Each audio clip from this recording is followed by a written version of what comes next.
کښېنئ چې تکلیف مه کړئ کښېنئ کښېنه یاره بس کښېنه چې ستا یې کور ده کښېنه یاره کښېنه یاره ډېره چمچهګیري مه کوه کښېنه یاره ته څه کوې چې د توت په سر ته ختلی که ډېر پر درخته باندې د ختلو شوق دی دلته موږ د خرما درخت هم کرلی ده دلې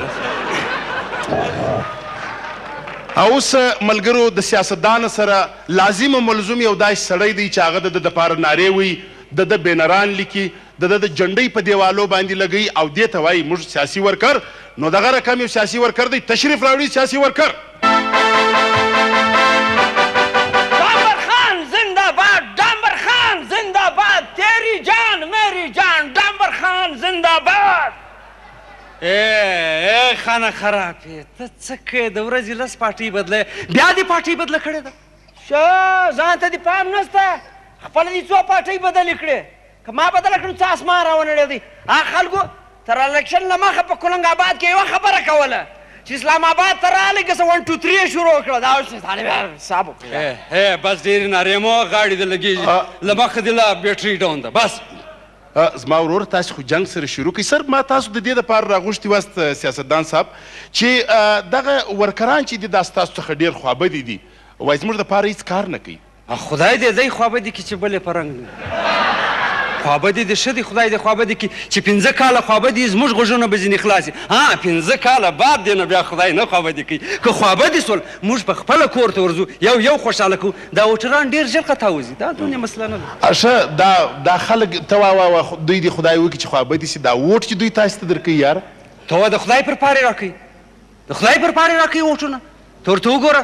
دا زموږ بسکوټونه زموږ کیکونه یو ووټر چې دی شپاړس سیره بسکوټونه خوري ته ورته وګوره دا زما د کیکو د پیسټۍ دود دی چې تر ککره یې وتلی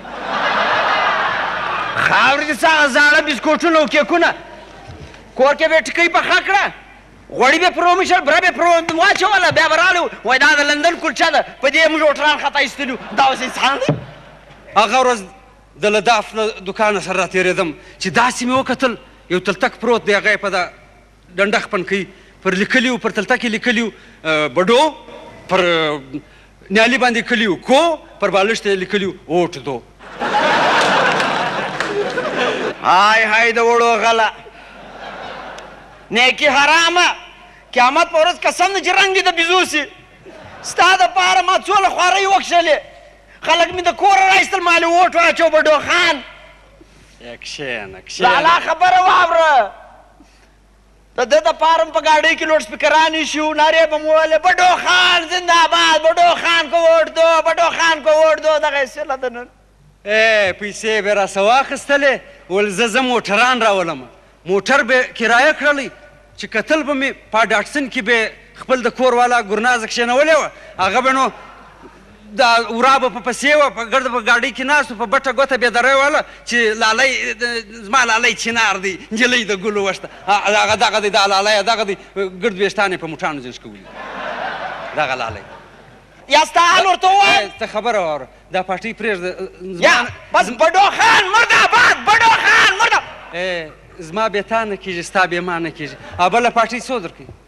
50,000 50 زما هغه ډبلې دي راځه زما پاټۍ بیانه راک اوس ماتې نه لرم هلته کور ته راسه چک به درکړم شه ورونو هغه غلط فهمیانې لرې سولې چې ما او د ده تر مابینځ وې اوس نوې ناره ده تاسې به جواب راکوئ زنده آباد بډو خان زنده